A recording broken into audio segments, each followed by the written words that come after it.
warahmatullahi wabarakatuh. Perkenalkan, nama saya Berliana Tiapsari dari Prodi S1 Farmasi Stikes Bakti Mandala Husada Slawi. Di sini saya akan menjelaskan tentang obat yang meningkatkan kontraktilitas jantung. Kontraktilitas merupakan kemampuan otot jantung untuk berkontraksi tanpa tergantung kepada preload maupun afterload. Kontraktilitas dipengaruhi faktor yang menurunkan kontraktilitas memiliki aksi inotropik negatif. Obat-obat inotropik yang meningkatkan kekuatan kontraksi otot jantung. Obat-obat simpatomimetik adalah obat kekuatan kontraksi otot jantung.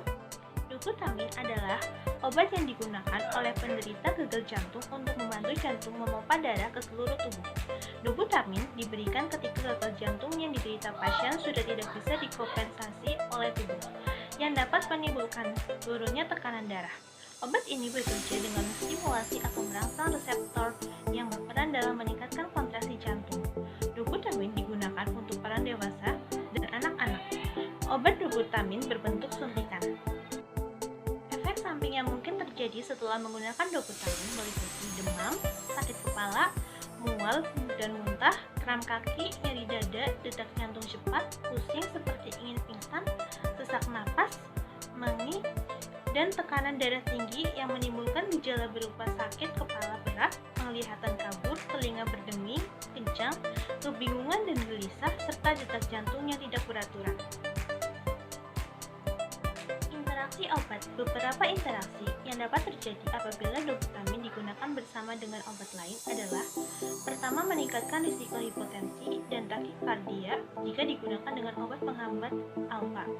Kedua, memicu gangguan irama jantung jika digunakan dengan gas bius seperti halotane, quinidin, atau digoxin. Ketiga, meningkatkan risiko hipertensi dan aritmia jika digunakan dengan antidepresan trisiklik seperti amitriptilin.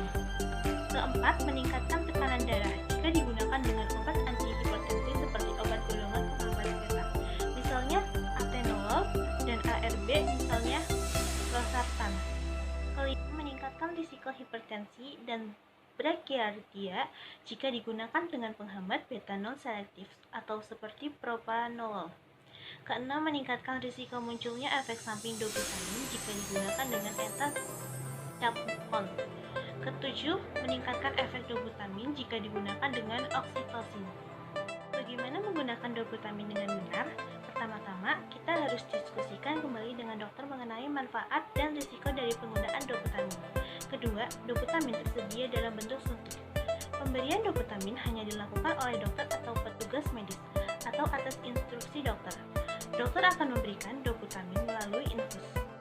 Patuhi: pertama, hindari penggunaan doputamin pada pasien yang sedang atau pernah menderita kardiomiopati. Kedua, hati-hati jika Anda memiliki riwayat penyakit jantung koroner, hipertensi, dan fibrilasi atrium. Ketiga, lakukan pemeriksaan tekanan darah secara rutin selama penggunaan obat ini.